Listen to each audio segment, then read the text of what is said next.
Welcome back to another episode of Footbahiln with Ben Roethlisberger. My name is Spence, and I am joined here, as always, with two-time Super Bowl champion, ladies and gentlemen, Ben Roethlisberger.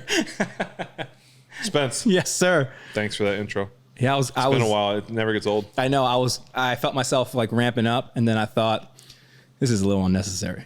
I was like, I'm doing too much. No, it was good. Yeah, it was good. Yeah. Good to see you, my man. Good to see you too. It's been a while. I was trying to even adjust my mic early. I can't do it. I forgot how to do half this stuff. So this is what's wrong with doing it every other week. Yes. And I'm sure some people are like, so do it every week. Yeah. Every day. Yeah. Oh, that'd be tough. Joe Real Rogan tough. does that.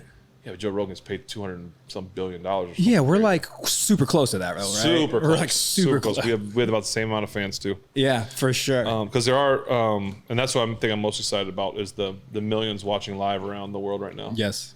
Because we're going with our first, I'd say non-sports. I was going to say non-football, Yeah. but non-sports because Bob is he's kind of football. I mean, he's kind of all sports, right? Yeah. Well, Did I miss anybody else? And we've had some baseball players. Oh, yeah. Well, yeah, sports guys, right. Yeah. Oh, we should Wait, talk wait, about team sports. I forgot Kutch. Oh, yeah. I forgot team Kutch sports. and Neil. But Yeah. no, but we're getting our first out-of-sports guy. And the cool thing about this is going to be, we've been friends for a long time now. We'll talk about that. But he has millions and millions of followers. So there might be some people of the show, fans of the show, that might not know who he is because it's so football. Yeah, it's true. And that's okay because we're going to bring his millions of fans into the show. And now they're going to be fans of our show. So this is technically his show at this point. It's almost his show. It's almost him. Almost his show. I'll change the graphic. Okay, thank you.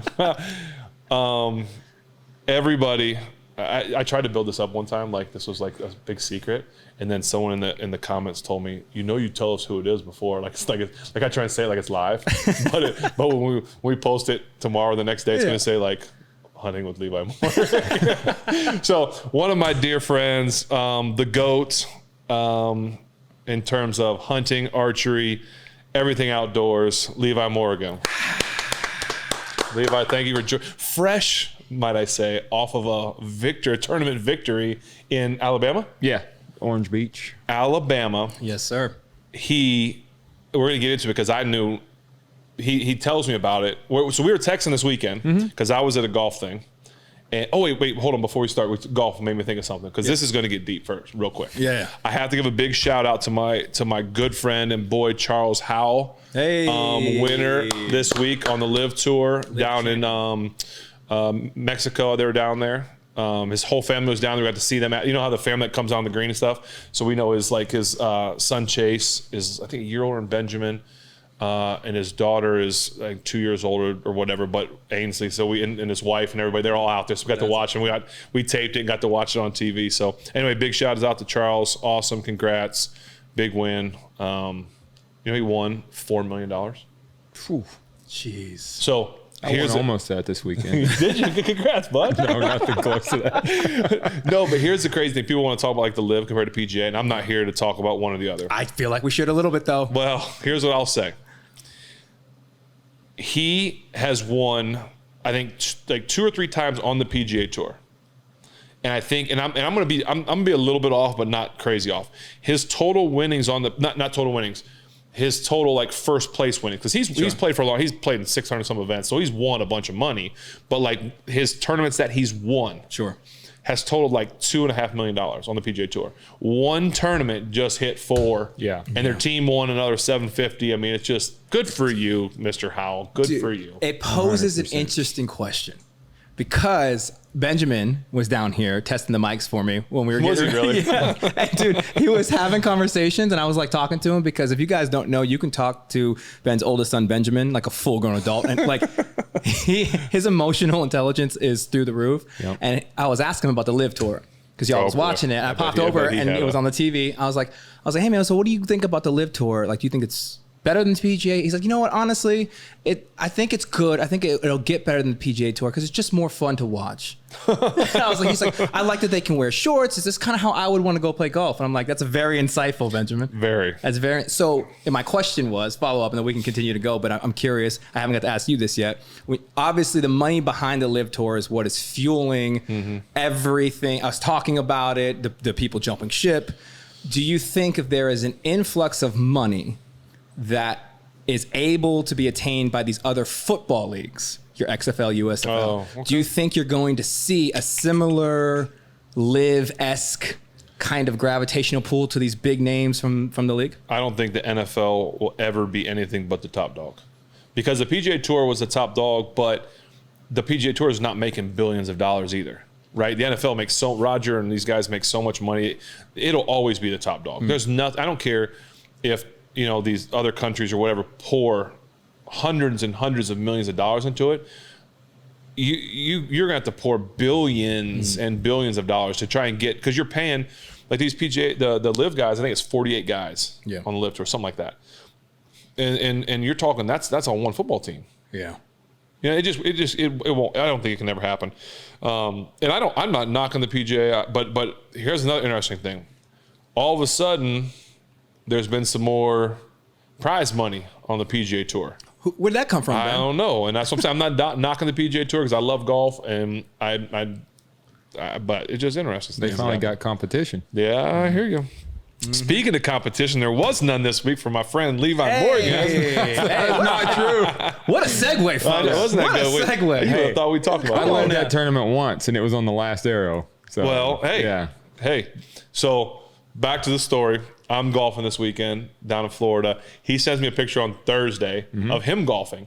So I was sitting there, and I'm like, I'm in Florida golfing. And it was decent weather in Pittsburgh on Friday. So I thought you were golfing in Pittsburgh, or like in Pennsylvania. No. So I sent a picture like lake in the background of Florida, like with the guy I was playing with, like, and I almost texted, hope you're enjoying PA golf because I'm in Florida. And you're like, and I'm like, I'm in Florida golf, and he's like, so am I. I'm like, dude, what are you like? I'm like, dang, total backfire. Yeah. But I'm like, what are you doing down here? And he's like, I'm in a tournament this weekend.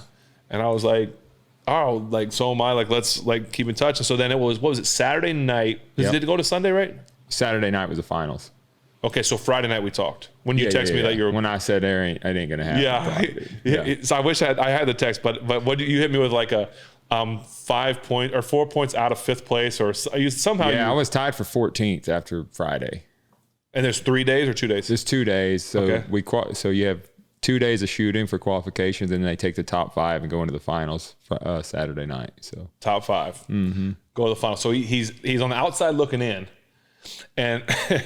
I'm not gonna jump to the end yet, but are you going to bed that night?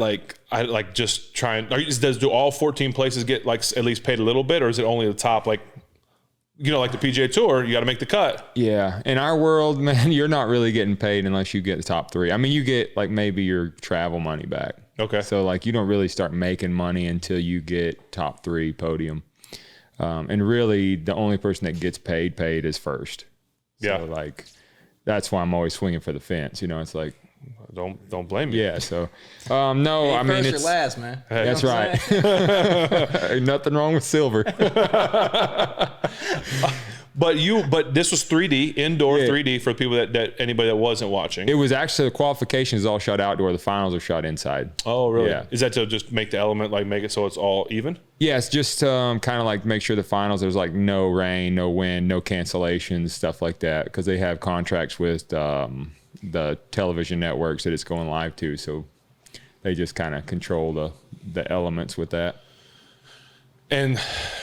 I'm trying to think like the best way to segue, because you told me about it once it was over, like kind of what happened.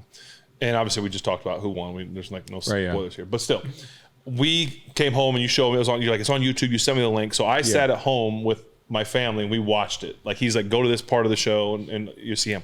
So we sat there and watched it. So I have so many questions as to why, because I've never been to one of these things. Yeah. But it was unbelievable to watch you guys like go down the line, and then like you're shooting a 3D target. Now, for those of you who don't know, my friend Spence, I'm so down with the shooting, the bows. The You bows? shoot bows? Yeah. Bro, talking about bows, I'm here. so you guys, correct me if I'm wrong. Yeah. You guys don't know how far your target is. Correct. You have to range find it with your eyeball, Correct. but you're looking through binoculars.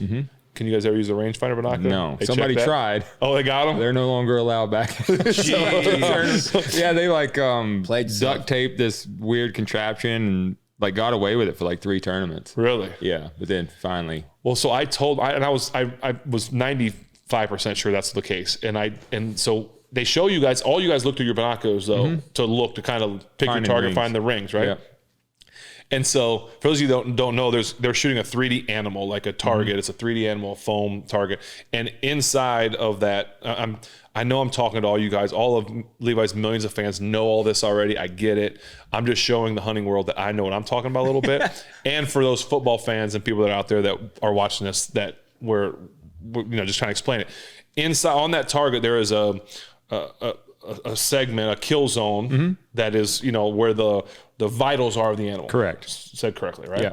And then within those vitals are smaller rings. Right. Are they the size of a quarter? Yeah, like the 12s are about the size of a quarter. Yeah. So there's something the size of a quarter that he's trying to hit. Okay. They don't know how far it is. So they just look and say, it looks like it's this. So I told my boys that. I was like, there's no use. But they saw you guys using the binoculars. I'm like, no, those are just straight binoculars. Look, yeah. Benjamin's like, Dad, your binos have rangefinder. I said, I know, but theirs don't, I bet you. No, they're not. And so you're eyeballing this target. So you're looking through the binoculars and you're seeing where the rings are. And now you're eyeballing it. So if you say, in my opinion, that's 32 yards. Right. If it's 31, how far off are you? About an inch. And so we're talking about a quarter. So you're going to miss your target. Yeah, you got to be within a yard if you're going to hit a bonus ring. So it's that's the hardest part of the game. Eyeballing it. Yeah. Eyeballing it. That's wild to me, man. Because I remember that looks like it's. So is it similar to golf in the sense that like? No, we use rangefinders. Yeah, but I'm saying if you're not going to use a rangefinder in golf and you're sitting there like, okay, I'm going to guess that. You guess wrong on that. Yeah, on a club. Yeah, you'd be a club off, but you're not losing a. Like Ben's like, that's 90 yards. I'm gonna hit my 5-iron. Yeah. But if it's 100 yards, he's gonna come up short. Here we go. We have golf together, and I've got videos. What videos? I erased all mine. What other aspects are going into you being able to hit that target? So obviously the distance is going to be right. Is that the primary thing you need to get right? Yeah, for sure. Like you have to. So you got to judge the distance right, but you also have to hit something you can't see. That's why we're looking through binos, because there's no like you think of archery, it's like these everybody thinks of these colored bullseyes, right? Like yellow center and goes out. Well, in 3D, that's not the case. It's like a blank animal target, and inside of that are like engraved rings that you can't see with your naked eye. So you're the same going color off, as the animal. Yeah. So you're going off shadows, arrow holes, details in the target. Like I need to go 2 inches under that hole and an inch left, and that's where the ring is. On top of, I think it's 41 yards. And if that's wrong, I'm screwed. How far was the last one, the final? I shot it for 40 and a half. Did they end up telling you what it is? No. I mean, if we ask, we could probably find out. So you looked at that thing on the final. So I hate to jump ahead, but I'm so excited. Yeah, do you, dog? 40. So so Levi's down. So you somehow got to the finals though. You got to the final 5. Yeah, I had to. We had a 5-way tie. So Dan was leading. One of my good friends. Is it McCarthy? Dan McCarthy. Yeah, okay. We've been battling for years, man. Because I've heard you talk about him before. I wanted to. Yeah, he won the classic before while I was in high school. My senior year of high school, so he's been that long. For a long time. Yeah, but so he had the lead spot, and then there was 5 of us tied for second. So I had to shoot off with those guys just to get in to the final. So it was a battle from the start. But that's why he's the GOAT. I mean, come on. That's why he's the GOAT. Let's be honest. How many world titles you have? 15. Bro. How many's Brady have? Eat it, Brady. MJ. Russell. So he gets to the final 5, and they shoot each set. You shoot 5 sections, right? Mm-hmm. There are 5 things. I learned all this. It was cool to watch. Yep. And each one's a different distance. So there's like a turkey, a coyote, a black deer, a regular antelope. So there's all the stuff that you're shooting. And then it comes down to all of a sudden, Levi, you see them. Like, so after each round, they update the points. And it's like Levi's like slowly, like it's like one of those ones where it's like he's working. It's like getting up there. And do you think, this is probably a bad question. Yeah, I don't want to ask. Well, I was going to ask because like, I don't want to say that like I saw you shoot and get points, 12s, 4s, like stuff like that. But I also saw the younger dude that you wheeled out. Yeah. Whoever that was. Yeah. Like he kind of like fell like I don't say fall apart. That's the wrong thing to say, but didn't maybe perform as well as he should have, right? Sure. So there's got to be a combination when you're playing of you playing on and them being off, or vice versa. Exactly. You're counting on them to not do great, or like you got to have a little bit of luck when it comes to that, because my philosophy is when you get in those finals, somebody's going to kill it. Somebody's going to just hit the rings, and so you have to, right? Sam Smith is a young guy, and he's going to be tough. Like, he's very young, and just to be in that position is pretty insane. But honestly, it's just in those finals, it's we were shooting outside in like tunnels and woods and stuff all weekend, and then you get thrown into that environment where it's like indoors, different lighting, and that plays a huge part in being able to judge distance right. So a lot of those guys, when you see them miss, and more than anything, it's going to be just misjudging yardage, something like that, and that's just experience from being thrown in different scenarios my whole life, being able to adapt, I think. So. And so when you guys are, that's another thing to take consideration, right? They start outside. You got to play wind. Oh yeah, wind, rain, all anything. That stuff. That's crazy. And how do you compensate for that? Like, what do you? Because obviously you can gauge it. What do you like? Do you have tools to measure that outside of like the flag on the end of the field goal post or whatever? I guess we could use like wind meters, but we don't. It's kind of a feel thing. Like if I'm at full draw and I feel the wind hitting me from one side, a lot of times I'll just bubble into the wind, like where I'll lean my bow into the wind, which will counter that, or even aim off if I have to. But just you get a feel, because at 30 yards, your drift is a lot different than it's 50 yards away to the arrow. There's so many things that factor into that. You just have to know your equipment. And honestly, shooting in the wind's a little bit of luck anyway, because you get hit with a gust at the wrong time. Yeah, you're screwed. But so Levi ends up getting to the top 5. He works his way up to the top. You get to was it the shoot off, the last arrow? Oh, is the last, what do they call it, the last arrow or something? Yeah, the final arrow. The final arrow. Everyone gets the final arrow. Anybody within 10 points of the leader gets the chance. Final arrow. Yeah. And so explain just real quick, the target, how does the point system work on the target? It's from what to what, like 8 to 14? Yeah, so the vitals are like the 8 ring. And that's a big... Yeah, the big one. And then inside of that is a 10 ring. It's like the size of a softball. Okay. And in the 10 ring, there's 2 12s, a lower and an upper. It's like the size of a quarter. And you have to call the upper if you want to shoot at it, so there's no luck. You can't get luck, okay. No. And then there's a 14 that sits off into the corner of the 8 ring, surrounded by 5 and 8. So it's like high risk, but high reward. So if you miss it, you're done. You're pretty much done. So you're tied. All the other guys have shot. Yep. It's you and one of the guy in the final with the final shot. Yep. And they were talking. And the only reason I know, I'm acting like I know this, but I was listening to the announcers. They predicted you'd go for a 12. Yeah. Do you watch it back, by the way? Did you watch it? I did watch it afterwards, yeah. So they predicted the 12, which probably was the smart play, right? Correct. Because then you can put them in a little bit of pressure. The 14 was the dumb move. 14 was a risk it all. Go hard. I mean, like, go big or go no risk it, no biscuit. That's type right. thing. Okay. Yeah. So what did you do? I went for the 14. Yeah. Never questioned it. It was like it was a no-brainer. No, I didn't even know. But you don't have to call the 14 because of all the stuff. You don't have to call the 14. No.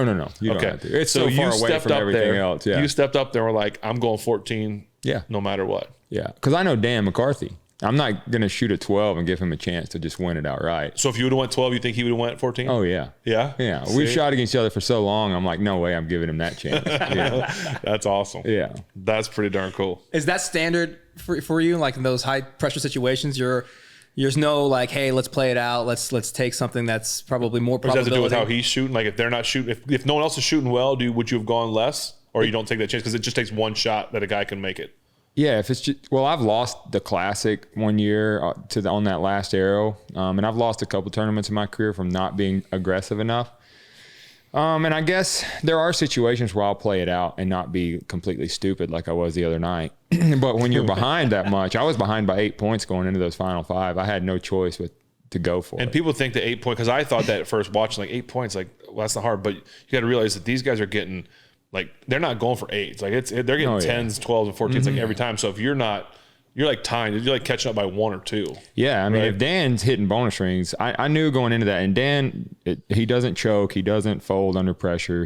I just have shot against him so long. He gets better the more pressure there is. So I'm like, I got to be like perfect in this shoot off, and I got to pick my risks and pick my, whenever I'm going to go for it, and then not lose points on the tougher ones.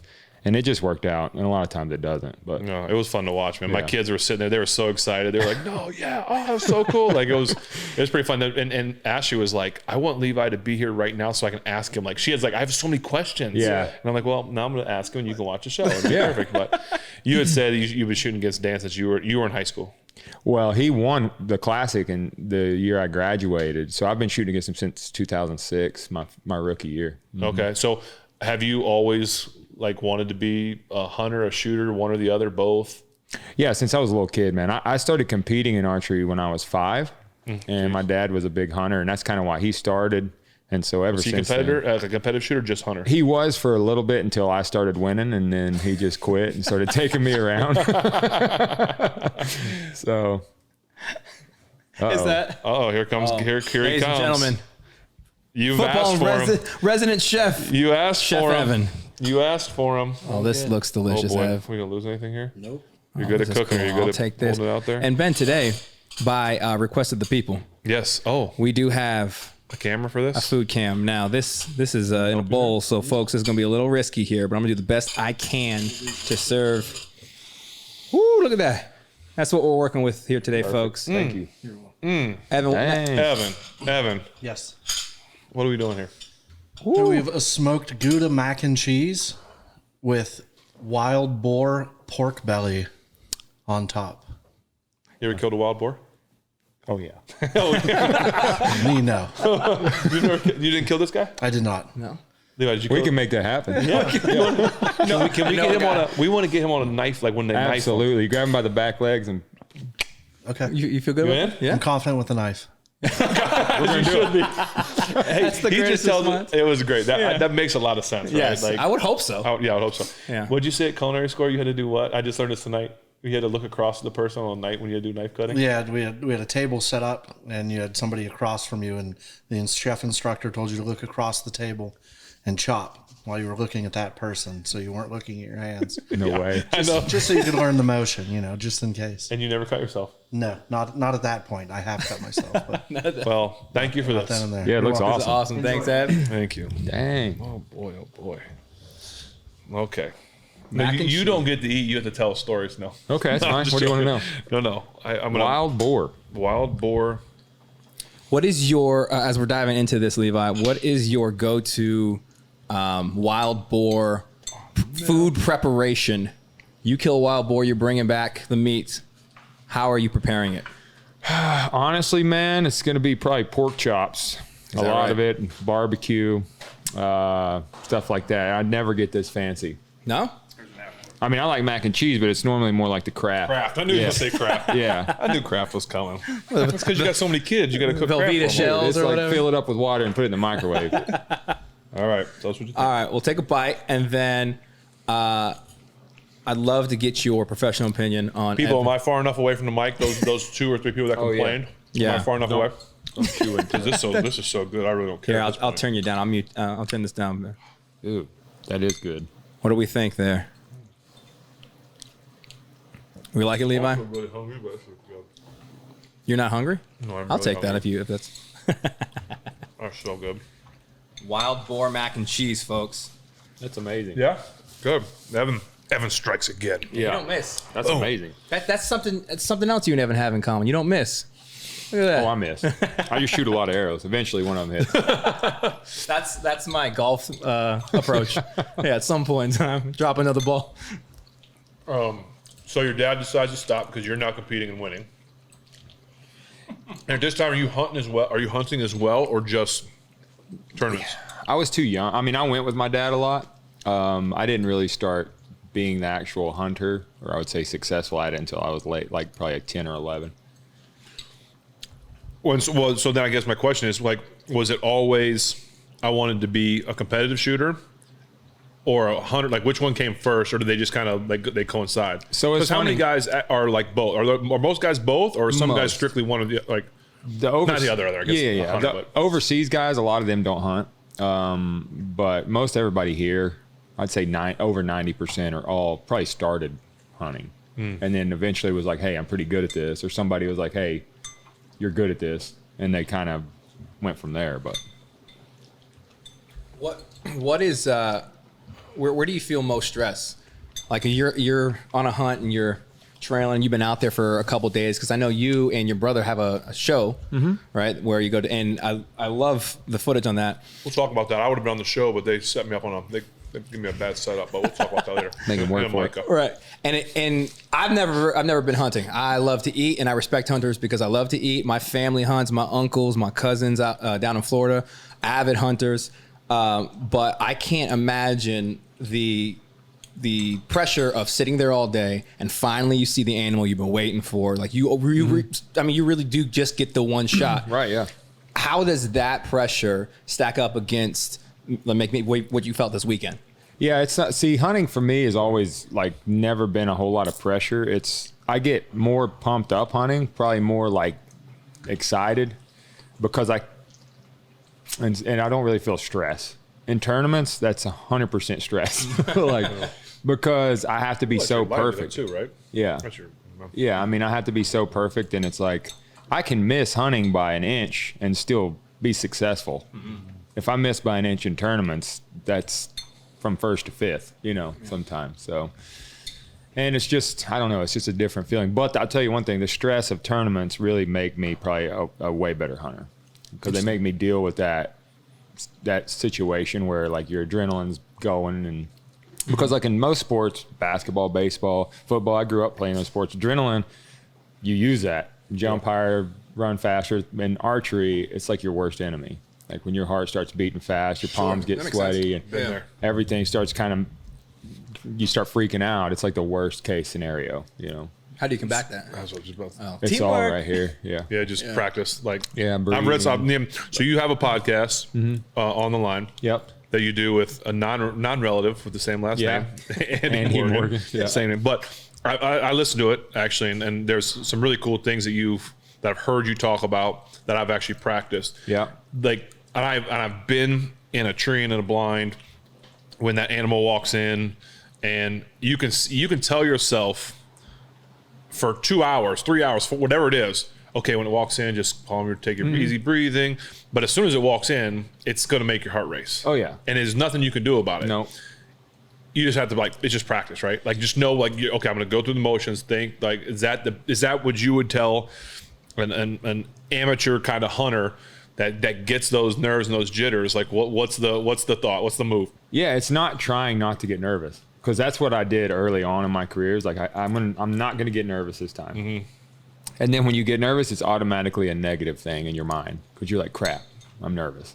Yeah. But like, just go ahead and accept like it's coming. Yeah. And just figure out how to shoot through it. And that's mainly like what I figured out over the years. Like, and that's where I think the competitive side really helped me is like I was forced to figure out how to perform through that and what I did wrong in a lot of those situations and learn from it. And so that's what I think I would tell anybody is just put yourself in those situations because a lot of people want to practice in their backyard alone, but don't want people around. They don't want people watching them, And so when they feel those nerves for the first time, normally it's, that animal standing in front of them and they just totally freak out. So I'd say put yourself in those situations where you have to shoot nervous a lot. Is that something, Ben, that you would tell like team sport athletes as well? You think that's a vital thing to learn as a quarterback or basketball player or baseball player? Yeah, I think that's it's very wise. Like, embrace the nerves. Yeah, that's cool. Yeah, because I think a lot of times, like he said, we tell ourselves, we tell people like, okay, you're getting nervous, don't get nervous, or minimize it or whatever. But it's a human. It's nature. It's human. Like you're gonna get nervous. But I think that's the best thing is just. How do you combat it? Yeah. How do you embrace it? How do you use it? Because that's the thing. If you can use those nerves, a lot of people I think nerves are bad. And they think it's a negative thing. But you can also use nerves and that energy for like good and make yourself like extra focused or extra energized, whatever your sport is, extra energized, whatever it may be. So I think using nerves is important or learning how to use your nerves. So like that's I love the way you say that. Like I need to probably do that in my hunting because I always tell myself like, even if I don't like doe hunting, why should I get why should I get excited or nervous over a doe? it's like it's not a big buck walking in, but you still do. It's just, I mean, for me, you might not. No, yeah, but 100%. You get nervous, but it's like, okay, I'm gonna practice on like a doe comes in. Okay, use it, focus. But yeah, I don't. It's interesting. Yeah, like that. That's interesting how you would practice that, because it feels as if it's something that you would just have to do when people are watching. Like you had mentioned this, I don't know if it was on the show, if we were just talking in conversation about in training camp, like at Latrobe, the Friday Night Lights, or when fans are there, like practice automatically gets a lot more juice. And so if you're practicing, like I would imagine if you're practicing techniques, that you'll use in competition, but you're doing with hunting, but you're shooting a TV show. Right. Camera there is already going to juice up the nerves. I read something a while ago, and we would use it when we were training up like stage performers, is, you don't ever rise to the occasion, you fall back on your level of preparation. Does it feel as if maybe raising the stakes in your practice, maybe like instead of going to the driving range to work on something, maybe just go up and play in front of people to start? How would you get reps? Yeah, I think the nerve, making practice harder. I think I think, is it Kobe Bryant that said that, where he makes his practice a lot harder than the games? But I think that's, when your practices are harder than your games, or more intense than your games. And that's what I'm trying to teach my oldest son too, and just any of the sports. If you just take it easy in practice. And I was throwing in BP the other night, and I'm like, look, man, I'm not going to sit here and toss you just cake the whole time. You're just you're not going to, when you face a fast pitcher in a game, you're going to freak out. So kind of the same deal for us in archery. We always try to make practices harder than what we're actually going to face. And like, I think I wrote an article on this not too long ago, but like if I'm going to a competition and 50 yards is the max I'm going to shoot, I'll practice the whole week before at like 80. Because then when you move back to 50, what is normally a hard shot, like if you just practice out to your max, like 50 always seems hard. Yeah. But like if you practice at 80 all week, then when you go to that tournament and you see a 50-yarder, you're like, I can't miss. It just seems so close. And where if that was as far as you ever practiced, it would always be hard. Yeah, that's good. By the way, his son, he talked about, he's a heck of a little baseball player now. Oh, I've seen the videos, man. Big shout out. I've seen the vids. And to his coach. He's a big fan of this show. Yeah. Well, his main coach, Joe Leonard, who runs the Leonard Baseball Academy, unbelievable dude. But then Brendan, who helps coach, he found out I was coming up here on this. He was like, dude, I can't believe this. Oh, big shout out. Shout out to Brendan. Yeah, appreciate that. That's awesome. Thanks for Sounds like a great guy. Yeah, he's got to be a great guy. Yeah, He's got to be a great guy. Got to be a great guy. We were talking, because I want to get into a little bit of hunting. Okay. It's because you can see my Spence, zoom in. Give me a little, not zoom, but just give me a little punch in there, bub. See it? Boom. You see the Matthews? And this answers a lot of the questions I got on my Instagram yesterday. What was that? People wanted to know, does Ben shoot a Matthews? Oh. Ben Matthews, if you feel like all you guys watch this show and you feel like you want to send some stuff this way, you can send bows, whatever you want, I'll shoot them. But I do shoot a Matthews, thanks to you. Yep. What's this little shirt I have here? Oh, that's new. What is this? New. This is new. Nice. This just got here today, as a matter of fact. Is that This right? thing, just matter of fact, if any of your sponsors want to send us stuff, I'll Absolutely. take it. Yeah. First Light. First Light. Yeah, any of your sponsors. First Light. Thank you for this, because this thing is spectacular. I do have two. I have a camo one and a gray one, but this is not like anything I've worn before. Yeah. I don't even have a T-shirt underneath this. So Yeah, it's amazing. Just delightful. Little buttons on top. I wear this to church. Nice. That is. I did feel the fabric. That is the most comfortable hoodie I think I've ever. It's awesome. So thank you guys. I put it It's on awesome. when I got it, and I was like, this is. You put this one on before you put this on and then gave it to me? I put my cologne on it and everything. I'll never watch I wanted you. I don't want I'm you to never forgive watching me. this. What is that, Levi? Cool Waters? What you got there? Water, dude. My girlfriend in 8th grade wore Cool Water. That's hilarious. That's so Spence's favorite too. Yeah, I still wear it. Little aftershave. Yeah. But funny. no, we're gonna get into some hunting stuff. But before we get there, you brought up girlfriend. But I'd like to ask you about your wife. Who's a better shooter? She's still shooting I'm not tournaments? answering that. No. Well, no, you can answer it, because my follow up question I know the answer to, but I'm still gonna ask it. Okay. I haven't asked it yet, but I don't know who's a better shooter. Does she still shoot tournaments? Or She too busy doesn't. being She a hasn't mom? competed in a couple years because we keep Why? having kids. Yeah, exactly. It's your fault. I do that on purpose. 'Cause if she's not shooting, I'm the best shooter. Does it? Because then you guys are going to, because you have 3 kids right now. Yep, and one on the way. And one on the way. Yep. Another boy. Another boy. That's one of them's going to be a hunter. Probably your daughter too. Probably. She's got that killer instinct. But no, my next question was who's killed the biggest buck? You or your wife? Of course, this question was coming. That would be sent us a note. That would be her. Make sure I ask the question. Yeah. I'm sure she did. She was probably like, "Hey, ask this." No, it was her for sure. But ask her who hung that tree stand. Well, what's that got to do with anything? I'm like guide of the year. Guide of the year. Were you up there with her when she shot it? Oh yeah, I dropped her off, picked her up. Well, you weren't up in the tree with her. No. That's what I'm saying. So Yeah. who was up there with her? Another camera guy, Chris Douglas. Yeah. Well, maybe he's the Maybe he's the guy. Maybe he's the champ. guy of the year. He's the Talked guy her of the through year. it. Yeah. Yeah, the funny story on that was she was asleep when it came out.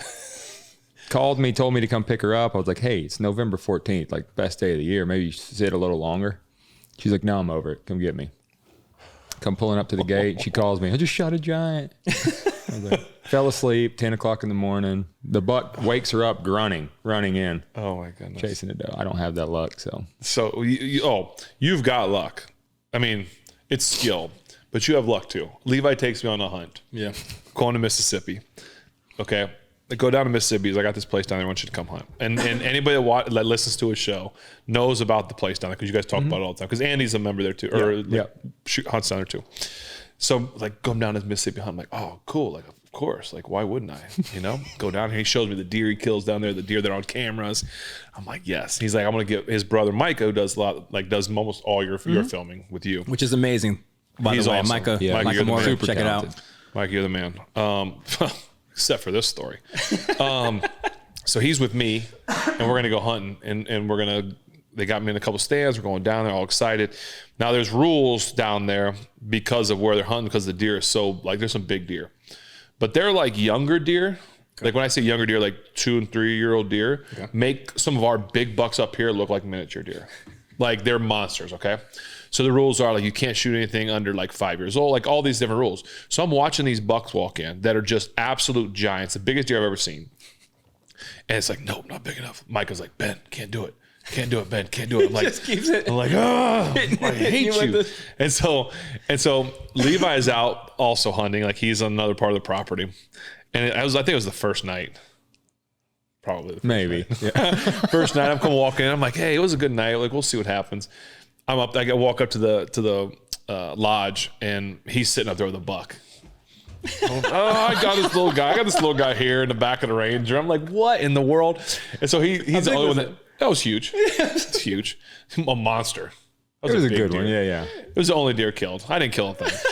Yeah, but honestly, this is right when you had surgery. You weren't like the most mobile then, so we were like limited where we could put you. You know what I'm saying? Yeah, I just had on my the elbow elbow? surgery. Yeah. So I was using a crossbow. I was gonna say, I'm like, brother, you went archery. No. When you got? I had a crossbow. And then Micah drops the camera on you. Yeah. I was like, I don't want the whole city of Pittsburgh on me. Like, let's not make this worse than it already is. But my point is, Yeah. he takes me on a hunting truck and kills, and I go. I I was gonna ask, have you ever been on a hunting trip where you got something that you took them? Like, do you have any like honey pot of the honey hole and fishing? Like, do you have any spots? Or He kills them all. He kills all the time in the honey holes. I actually have a spot, Cactus Jack in Texas, that we were going to go this year. And we got pushed out by some big guys. wigs. Yeah, big wigs. The goat over here can't get us on. Hey, man. I tried. I got the text message to prove it. Yeah, we were in, but it was. Yeah, we have some places. So now that I'm done, I'm excited to hunt a lot more. Okay. But Levi's my go-to when I'm out with Benjamin. Mm-hmm. Like anytime that he shoots one, I'm like kind of filming it. Like, I think too, like filming a hunt helps a lot because you can see that you guys have like professional film. I'm trying to like hold a camera Like the and Benjamin shooting. Yeah. And so a lot of probably about every time Levi gets a text from me during hunting season, I guarantee he says, "Oh, Ben texted me." He's probably wondering if it was a good hit or not. And so I'll text and literally we'll shoot, if Benjamin shoots a deer, he'll be like, "Text Mr. Levi. Text Mr. Levi, see if it was any good. See if we got him." I'm like, how would he know if he got him? I'm right here. But I still text Levi anyway. So there is an art, I would imagine. I've never filmed a hunt, but filming football, there's definitely an art to capturing that. Right, yeah. And speaking with Micah, because I reached out to him today because you were coming on, and he said that after you killed your first buck of the season. Oh, no. I know where this He is had going. a few days to hunt. Mm-hmm. Right? He's an avid hunter as well. Right? He runs in the family. And you were filming his buck and filmed the wrong one. and didn't That's get. awesome. Yeah, it was embarrassing. It was honestly a nightmare. Honestly, for me, it was a nightmare. I was like, so yeah, I killed first sit of the year in Nebraska. And so Micah's got a tag, and I'm like, dude, I'll just film you, you know. I can do this. Yeah. Because when we first started, I filmed a lot. Right. It can't be that hard. I'm telling you, Levi, our job is very easy. All right. Our job over here is I'm over here pressing buttons. All right. No, well, Micah's like, okay, so we go out and I'm like, I got all the controls right. I got the camera. I'm like, yeah, I remember all this stuff. ND filters, the f-stop. I got it all. Yeah, it's all coming back to me, you know. So I don't know. Hour before dark, and we're in separate trees, so there's no communicating. You know, we're 20 yards away.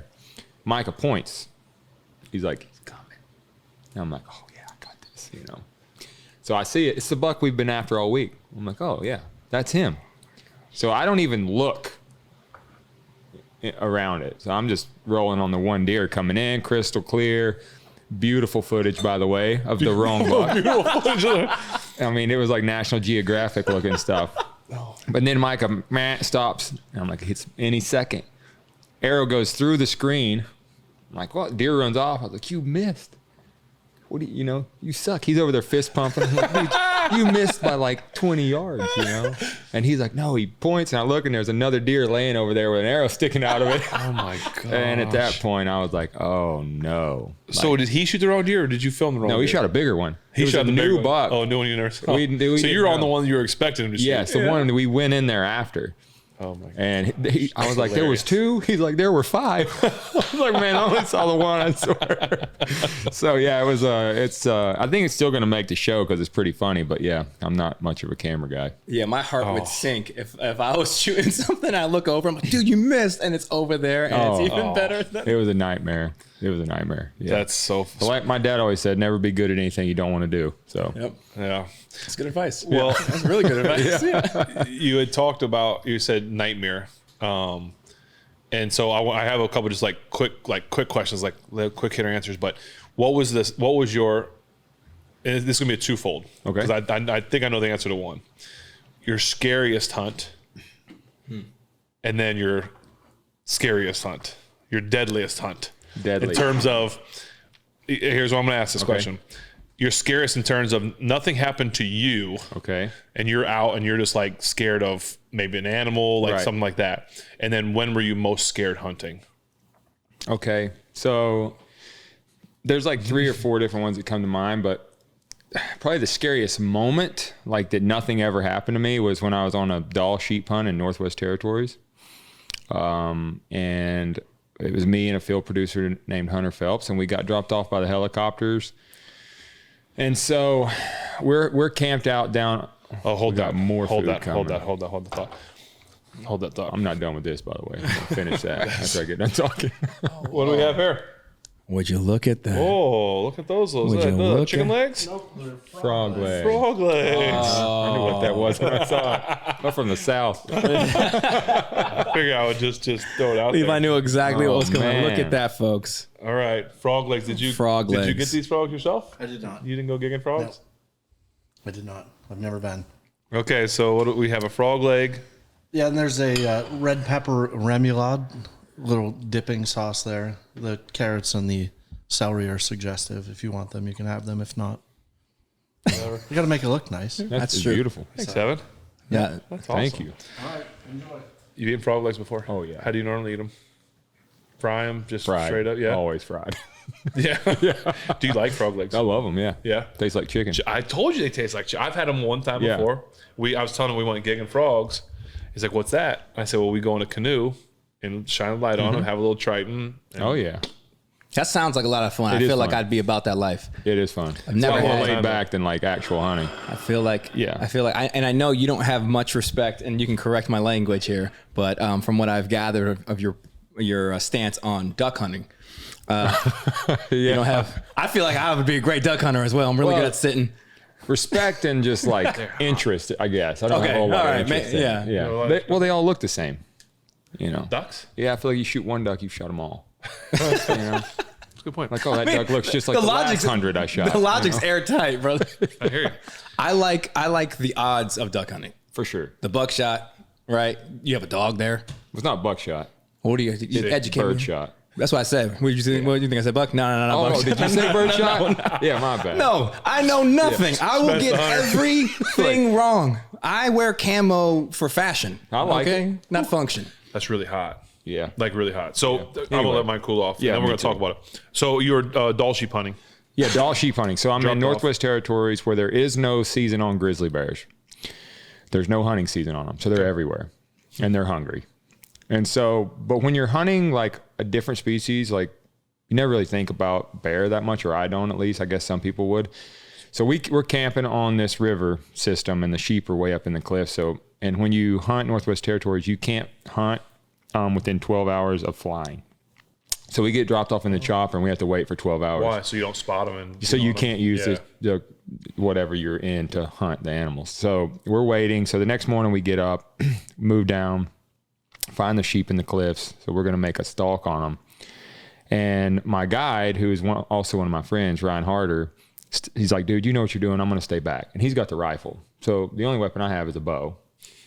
And me and Hunter are going through these willows and I can see the sheep way up in the cliffs and we're just trying to keep the wind right and move in. And all of a sudden I hear my buddy Ryan, who's like hundreds of yards away, yelling, Levi, stop. And I'm like, what is he doing? He's going to ruin everything, you know? And I look at Hunter, I was like, I wish that idiot would shut up. You know, what's he talking about? So we're easing. He's like, Levi. And I'm like, I look at Hunter again, and about that time, Hunter's eyes get this big around. And all he yells was grizzly. And I turn around, and this thing is charging through the willows. And it's like, I don't think, I never really realized how fast they were. And what I didn't know the whole time is Ryan was watching this thing hunt us in the willows. And he couldn't see us. He could just see the grizzly. And so I'm like, Dude, that's terrifying. and so bro. when he started yelling, the grizzly starts running. And when I turn around, it's 20 yards coming at me, and it's like the size of a truck, it looks like. And I'm like, I'm dead, you know. So my instinct was there's a clearing like 30 yards to my right that I knew Ryan could see. And I was like, if I'm getting mauled by a bear, I'm going to at least get to that clearing so he can shoot it. So you're allowed to shoot the bear if they're getting you. Yes, Okay. but it's like paperwork and like all. I So understand. what I didn't realize was he had got so nervous. This bear was like standing on its hind legs and looking down, and it could hear us in the willows.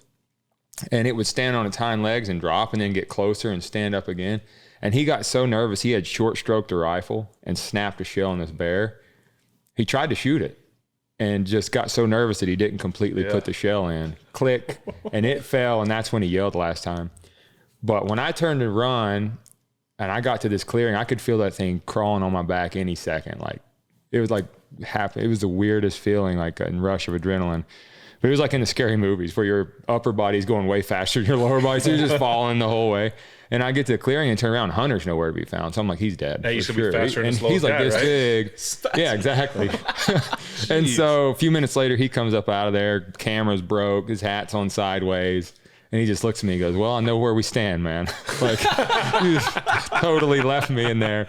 But yeah, like the bear just kind of went out the bottom and never got either one of us. And it was just wild, man. It was just that moment where They don't give like producers weapons? well, you're not allowed to carry sidearms in Canada.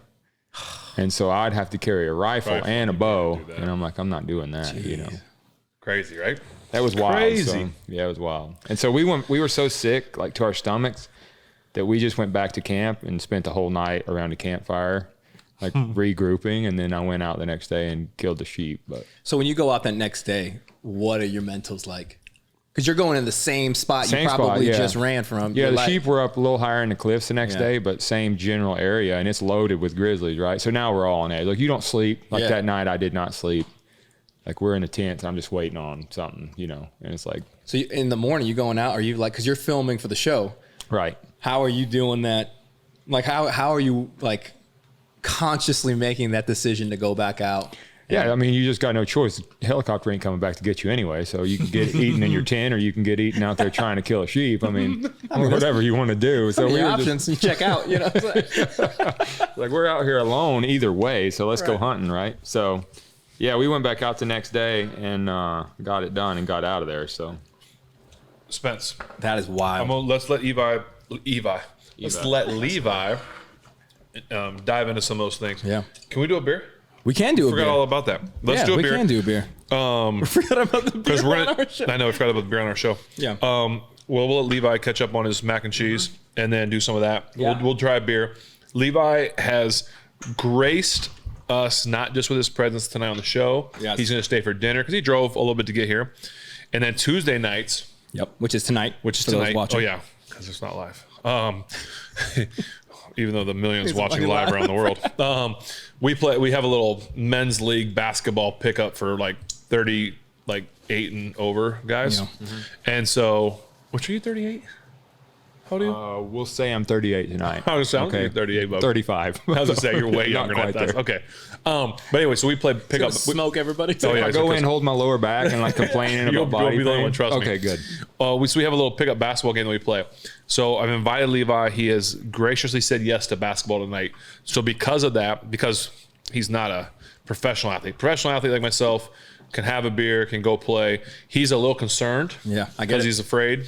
And so he chose, and we have respectfully Thank you. granted his wishes not to have any beer tonight. Yes. He's just going to have mac and cheese and then go play basketball. Yeah, no beer. Yeah. But no beer. So we will have our beers like normal. Yes. And then I will go dominate him in basketball. Just like, hey, it's like Unless your we're on the same team. 18-year career, right? Yeah. Have a beer, go win a Super And Bowl. then, so after we try this beer, after you finish mac and cheese, I want to hear about your scariest moment. Okay. Because I think it's the hunt, the elk hunt. With an, okay. Yeah, that's scary. I figured. Yeah. You don't get too many more like that. No, hopefully not. I've only heard remnants of that story, and I'm really excited to hear it. That bear story is terrifying, man. We went to, as I'm pouring this beer, my wife and I went to Banff for a week in Canada, and we went to go check out Lake Louise, and it got shut down. A park ranger comes up to us, like they blocked everything off. They're like, "Hey, y'all can't be here." I'm like, "Oh," I'm like, "I thought this was the road. I thought we had gone the wrong way." He goes, "No, Mama's out." I'm like, all right. Didn't explain anything to me what that meant. I was like, that's kind of, all right. Turn around, found like a photographer. I was like, hey man, what's going on? He's like, oh, there's this huge bear. They named Mama and she's out. And so they're shutting down. They're kicking out tourist bus or whatever. He got a picture of it. Dude, it was the size of a Jeep. It was standing next to a Jeep Wrangler. It was the same size as a Jeep. Yeah, it's not. I have no desire to be out there running from Mama. You know what I'm saying? Like nothing. Ben, this is an interesting beer. Is it? It's very interesting. Looks nice. Yeah, because you had mentioned last episode, yeah. Last episode, we had done a beer from Iron City, all right, and Turner's, two Pittsburgh institutions that collabed on a beer that's going to be out, and we got word that beer is going to be out in April. I think so. It's very delicious. You should try it. And you had mentioned during that sampling that you'd never had an Iron City beer. Just an Iron City. Buddy, not only is it an Iron City beer can, it is. It is an Iron what's City on the other side of that? graced with the face of one Bill Cowher. Cowher. Yes. So This is going to be great then. I thought that if you're gonna have an Iron City, Does it make you like spit come out of your mouth? your face immediately Just because goes. of Bill Cowher. Yeah. It is only one. I feel like Pittsburgh would explode watching you drinking Iron City with Bill Cowher. It's like an Inception. It's like Pittsburgh Inception. Pittsburgh. Here's what I'm going to do is I'm going to do everything I can to get Coach Cowher on the show. So maybe we won't have him drink his own beer. That'd be kind of weird, but maybe it would be actually pretty cool if we did that. We'll get one. But I'm going to do everything I can to get Coach Cowher on the show. So Coach Cowher, if you're out there, come on the show. We'll have him drink one with Tomlin's face on it. All right. So this is Iron City, ladies and gentlemen. My first one ever. I've lived here for a long time. Hey, see what you're missing out on, bud.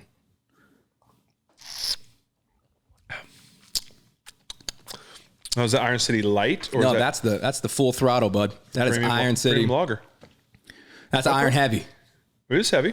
I mean, it's like Well, it's just not the icy light. It's icy heavy. icy heavy. I don't mind it. It's very good. I haven't had an icy light in a while, and I'm messing up. Have you had an icy?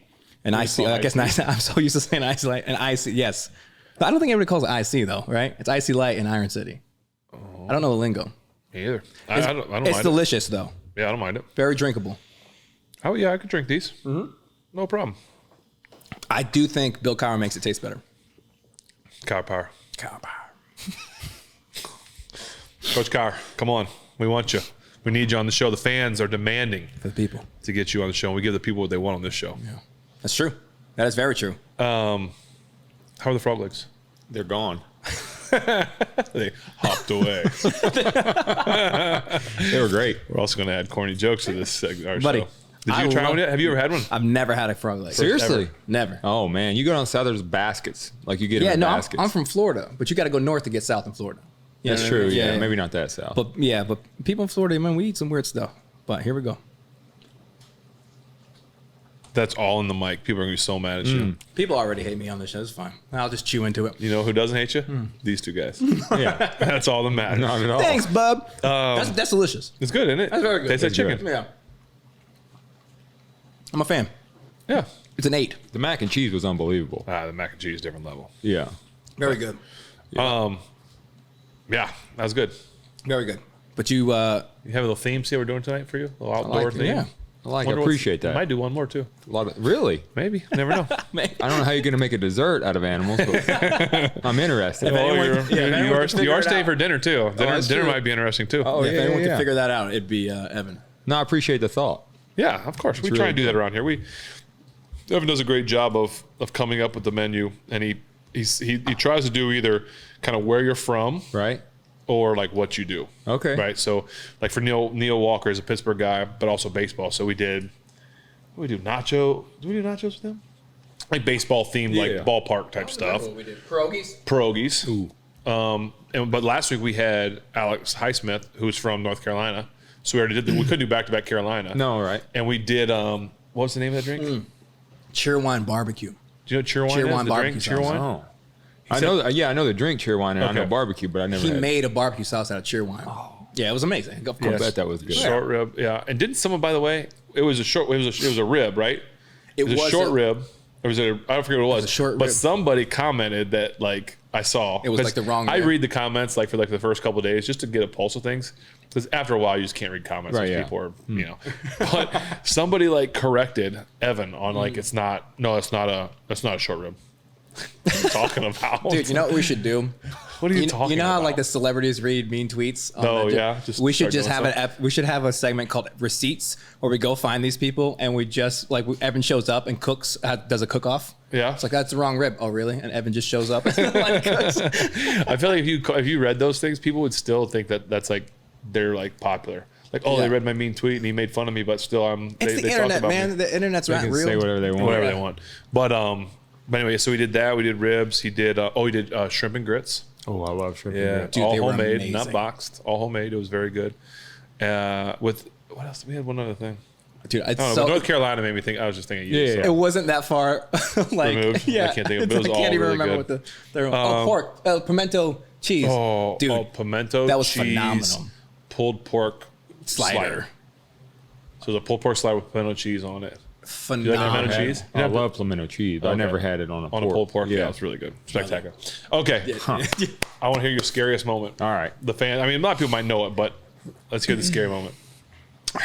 So we were in New Mexico on an elk hunt. I was with one of my good friends, Justin Hanna. I was his. I don't think he'd ever killed an elk before. So he was kind of up first, and then I was going to hunt. So I was just kind of there, and it was a place I'd been to in the past where I went with my dad on his first elk hunt. And so we're in the mountains in New Mexico, like a long ways away from anything. And Justin kills his first bull, like morning of day 3, I think. Big bull. And so we're trying to get this thing taken care of, field dressed, caped out, quartered, get the meat taken care of so I can because I still have a tag, so I can get to hunting. So we got this bull. There's like 3 of us working on it with knives. And I just, the replaceable blade knives, like the Outdoor Edge razor lights, what I was using. So I just put a brand new blade. It's like scalpel blades. So they're like sharp as it gets. And so I've got this back quarter, which the hind quarter, propped up on my leg, and I'm like zipping this thing down to get the hide off, and like an idiot, like I'm 20 years of doing this plus, never even cut my hands bad with a knife, like field dressing, quartering, like always careful about my hands, right? Never think about my legs in that. Like I've never thought about cutting my legs, but I had the elk are so heavy, I had it propped up on my leg. And so when the knife slips out and I was putting a lot of pressure on it, it slips out and sinks all the way to the handle in my leg. But my instinct was to pull it out. because it went in and it was just like me trying to save it almost, not even like pull it out. So like I just shoved my thumb in the hole, and it was so fast that my buddies were still working on the elk and they just didn't even realize what happened. And I'm like, and then Justin looks up, he's like, "Did you cut yourself?" And I said, "Bad, dude, like bad." He laughed. He's like, "Yeah, right." And I was like, "No, seriously." And I took my thumb off of it, and blood shot like way up in the air. And so we all thought I cut my artery in my leg. Where was it on your leg? So it was the weirdest place. It was like on the back side down my calf. So it cut my calf muscle in half and hit my bone in my leg, and my artery's on the inside, thank God. Jeez. So somehow it was the weirdest place. Yeah, so, that literally just happened. I didn't go in. I sliced across with a wood chisel like 2 days ago. I have like I had to go to the ER. Like I have sutures in my calf right now. Really? Yeah, Holy cow! Not a lot. Like it was very like what they call it, superficial. I guess that was. Oh, gotcha. So, but that's what I was wondering. Yes. That was way back. So whenever I did that, I could see the like terror on all my friends' faces, and like so they like shoved everything out. They put a tourniquet on my leg. Jeez. Threw me in the back seat of the truck, and they're like doing 100, calling 911. And I remember, and my buddy Justin has a weak stomach, like really bad. And I'm like, I'm dead because he's not going to help me here. You know? Like no way he's getting into this blood. But no, he shoved like this big cloth and put his thumb in the hole, and like he was covered in my blood all the way up to here. Wow. And so we're driving down the road, and I can see beads of sweat just falling off his face. You know, I'm like, oh, he's struggling. And I remember looking in the floorboard, and every time Joe would go around a curve, I could see all my blood run to one side of the truck. And then he'd go around, and I remember watching it come back. And I was like, dude, I'm going to die out here. Like, I'm not going to make it, you know? And so then Justin's calling my parents. It was just a weird moment. Like, I might bleed to death, you know, before, because I didn't know if I hit my artery or what. So I made it all the way to the ambulance before I passed out. And then I remember just kind of being in the hospital, getting sewn up, and everything was fine. Like I missed my artery, I guess. And how long till you hunted again? That evening. Yeah. You went back out that evening? Yeah, Samantha was so mad because I forgot to tell her. Mainly. More food. Last course. Oh, Last the third course. and final course. Oh, dude. Oh, my gosh. This looks awesome. All right, ladies and gentlemen, here is the final course that Chef Evan has prepared for us. Seems like a little zog, bro. Yeah. Is that what we're working with? Well, flatbread. What's on the flatbread? I see jalapenos. Alligator andouille sausage, jalapenos, peppers, red onion, mushrooms, and various cheeses. Huh. That looks amazing. Alligator andouille sausage. Yes, I did not kill the alligator. Have you killed alligator? No. Have you? No. I know a place to go, though. Of course you do. We'll go there, and he's going to kill the game. No, I won't even take my stuff. Thanks, Evan. Evan, thank you so much, man. This looks awesome. Yeah, so you go out the next day. No, that evening. That So I went to this little hospital in the middle of like nowhere, New Mexico, and I don't Keep think telling they. the story while I eat this. Yeah, and I don't even think they'd seen a patient in like 3 years. Because when I walked in, everybody starts freaking out. They start putting their scrubs I back didn't walk on. in; they wheeled me in, I guess. And so this lady comes in, like sticks her finger in the wound, and like she's squirting saline in there and cleaning it all out. And then she walked, and that was way more painful than actually stabbing myself. And then I remember this nurse being in the corner. She's like, "Did she numb you for that?" And I said, "No, ma'am. No, ma'am, she did not." And I remember her apologizing to me like 20 times. But yeah, they sewed me up, and the whole time I'm like, "Hey, like, how soon can I like go back out? Like, how soon can I walk on this?" And this lady's getting so annoyed with me, but I'm like, "I got an elk tag in New Mexico. Like, I don't want to go home." And I remember, so I told Samantha like, "Hey, I might not make it. I love you," and then I lost service. I haven't called her since, right? Because everything's happening so fast. And so I get to the hospital, they get me sewn up. So I finally remember this lady going, "Look," and she was so mad at me by this point. She's like, "If you can stand the pain, do whatever you want," you know? And I was like, bingo. Text the guys out in the waiting room. I'm like, "Get ready. We're going hunting as soon as I get let go." Yeah. Like said I could go, we're going. So we rush, I get sewn up. They bandage it up. I look like an idiot. We driving like all the way back to the ranch, and we're hunting. And Samantha calls me. And that's when I realized I forgot to check in. I forgot to tell her that I lived. Good for you, man. Yeah. Good for you. Yeah. Were your friends in the background like, beep, beep? It's not like you're in a hospisptal bed still? No, she instantly realized when I answered the phone like this, hello. She was like, are you hunting? I was like, so did she think it wasn't as bad as you made it out to seem? yes. Or, okay. Yes. She was like, what are you doing? And Drama queen. Oh, the doctor told me to.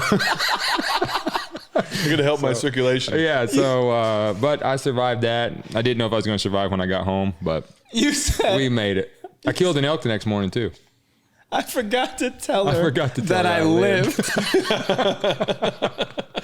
Turns out, Sorry, I'm Sam. fine. Yeah. That's the greatest, dude. Oh my goodness. That was a pizza. All right, with a flatbread. get you a bite of that flatbread. All right, let me try it. As I have not, alligator is on my bucket list because I was going to ask you after you eat some of that. That's one of my next questions: if what you still have on your bucket list, or do you even have a? When you're a guy like you, do you have a bucket list still? You still have more animals to kill. You haven't killed everything. No. What's on your list? Give me like 3, your top 3, or is there not a top 3? Just give me 3. How is that, by the way? It's amazing. Yeah, good. Brown bear. Brown bear. Rocky Mountain bighorn, sheep. And I want to go to New Zealand and kill a stag. Oh, I got it back there. Yeah. See? Oh, I got one. That Levi. I remember when you sent me that picture, I was like, oh. Oh, that was a giant too. Yeah, we don't have a shot of that, but it is glorious. It's kind of behind Levi there. Oh, nope, can't see it. Oh, yeah. That's cool. I mean, when you're a guy like you've killed a lot of things. Is there anything that you? Sorry, I'm looking at my notes. Anything that you won't kill? Are there any like off limit things? Yeah. I probably wouldn't shoot like a giraffe Yeah, I feel the same way. and like a zebra. I wouldn't On the same shoot page. like they shoot those a certain type of monkey over there in Africa too, and I would not shoot those. Like the baboon, or is it not a Baboons. Okay, Yeah. Because I've heard some nightmare stories with that where they like grab the arrow and scream. Oh, And I'm like, no. no way. So yeah, there's a lot of things I have no interest in shooting like that. Okay, Sam. Have you done like the African stuff? Like, you ever done it? I get invited all the time, and like I don't think I have any interest in going there. But then everybody that goes there says it's amazing, and so I feel like I should try it one time. Maybe go do a safari or something. That's how I feel. Like I'm the same way as you, and obviously I'm not nearly the hunter you are. I'm way better. Absolutely. But yeah, I have like I'm kind of the same way. Like I would want to do one at some point because there's a lot of deer over there, right? Coot. I mean, there's so many four-legged deer that aren't a big deal.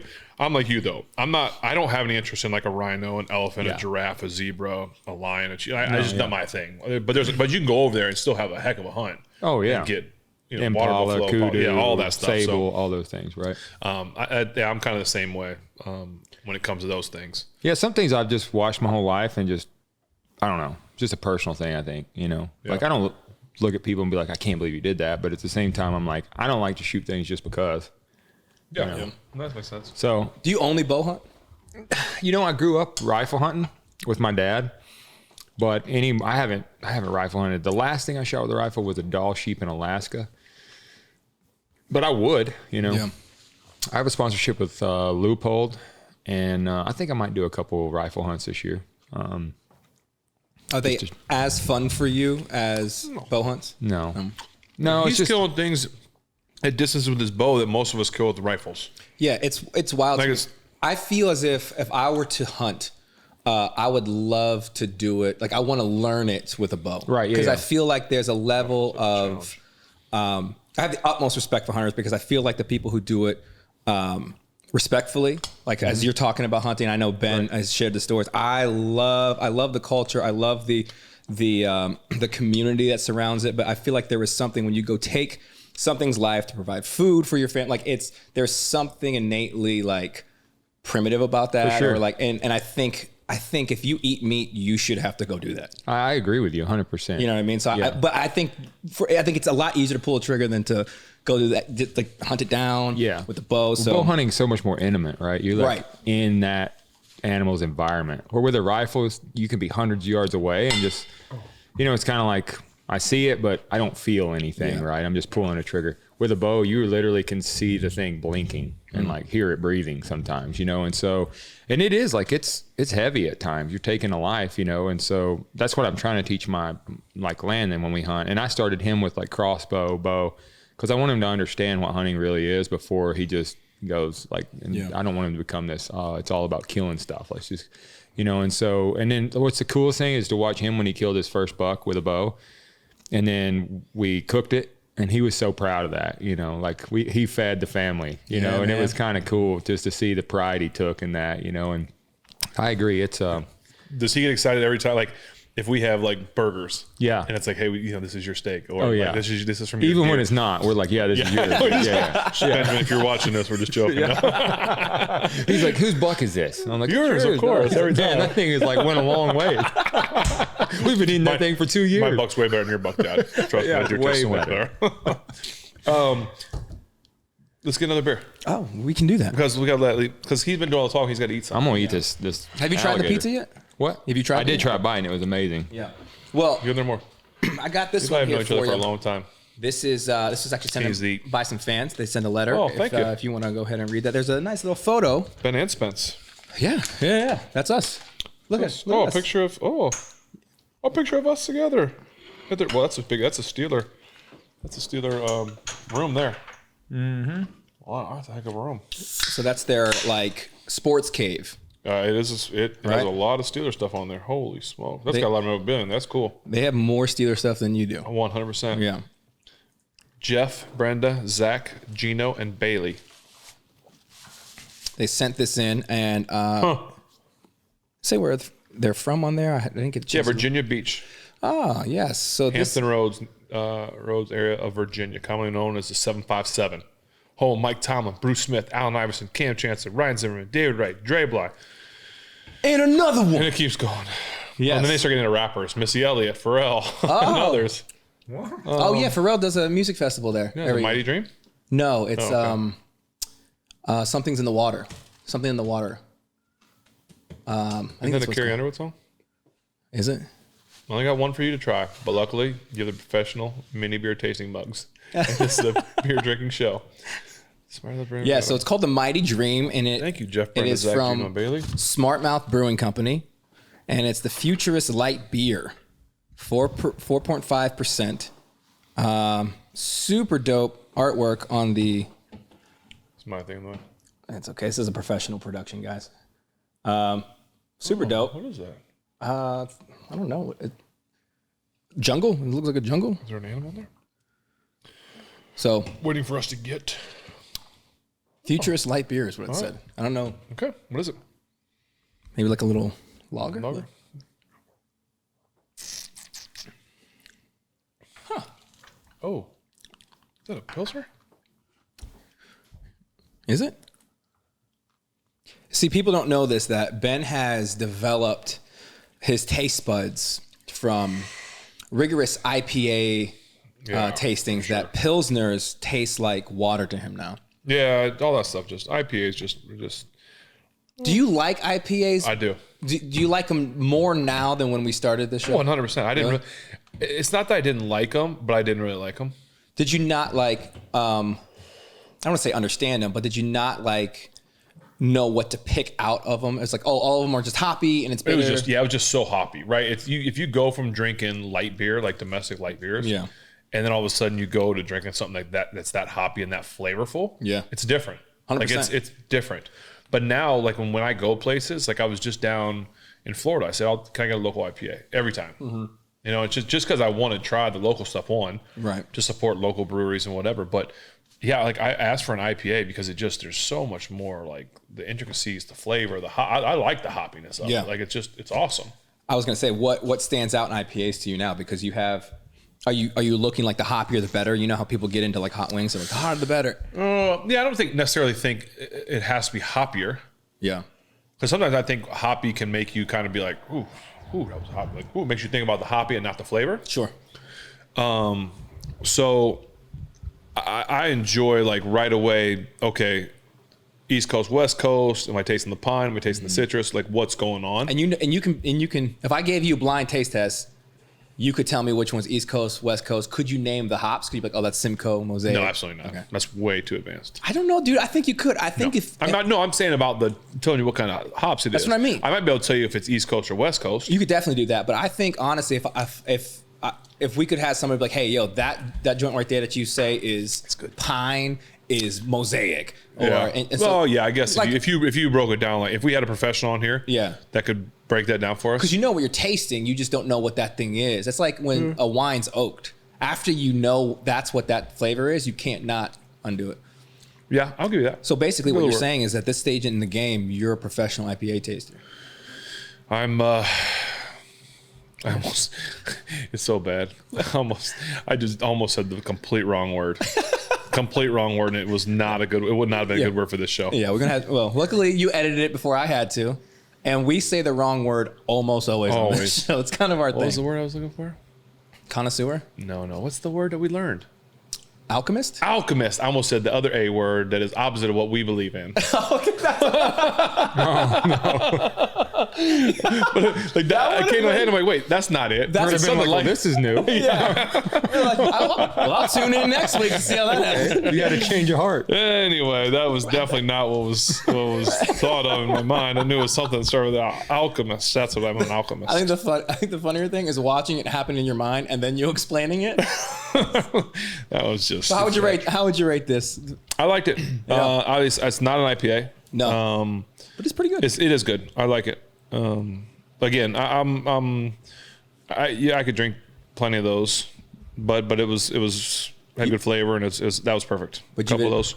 I had to play basketball tonight, so I can't drink too many. For sure. And your preference has evolved beyond. Yeah, but I enjoy like you. We enjoy branching and doing different things, right? Like I enjoyed the Iron City. Thank you for the Pittsburgh Brewing Company.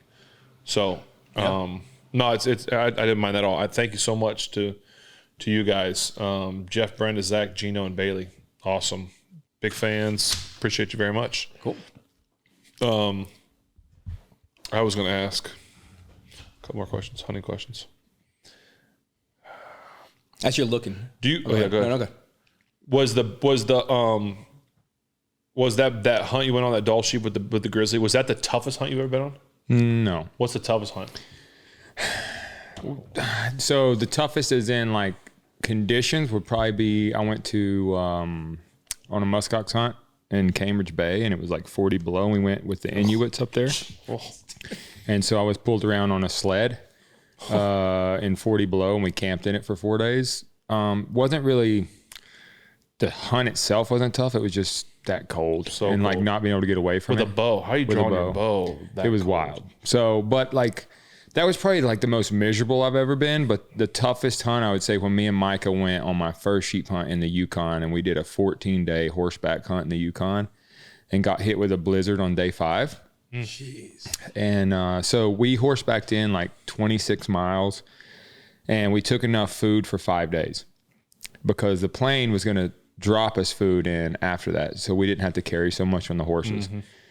And so what happened was we get in there, I shoot a sheep on day 4, but I had caribou, moose, and a grizzly tag.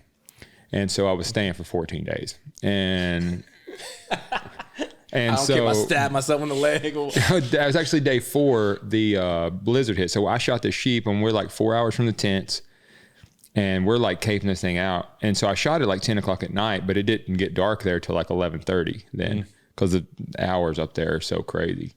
And so this blizzard hits while we're on our way out. By the time we get back to the tents, our camp's blown in, the wind's blowing 40 mile an hour, there's a foot of snow, can't get a fire started, like all of us are hypothermic.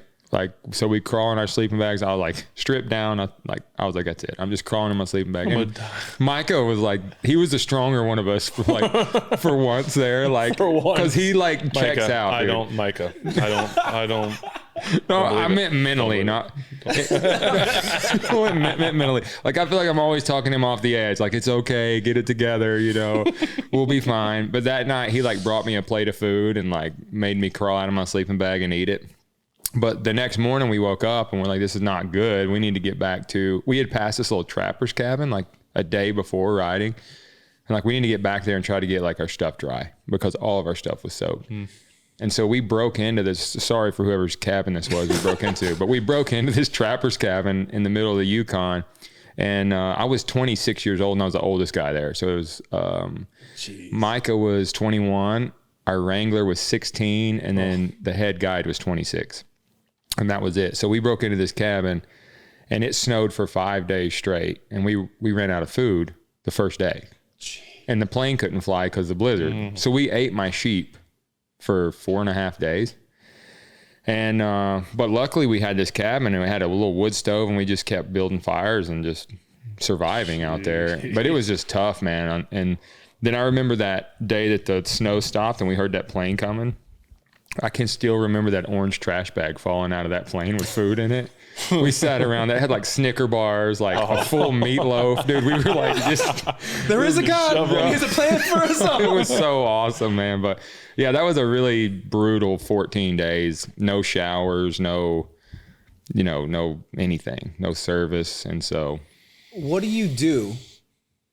Hindsight, looking back on it, if you don't have that trapper's cabin.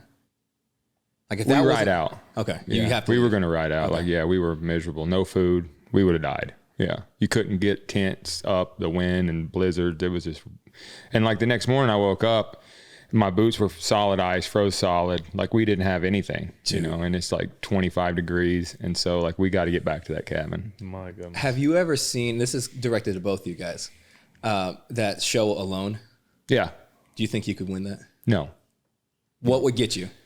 The point. Why am I out here? Like, there's nothing to shoot. Like, like, I don't like just dying. So, yeah. Have you seen that, Ben? So they drop off a bunch of people. I think it's in Canada, right? Or it's near the Arctic Circle. And there's 10 people, I think, and they're just scattered.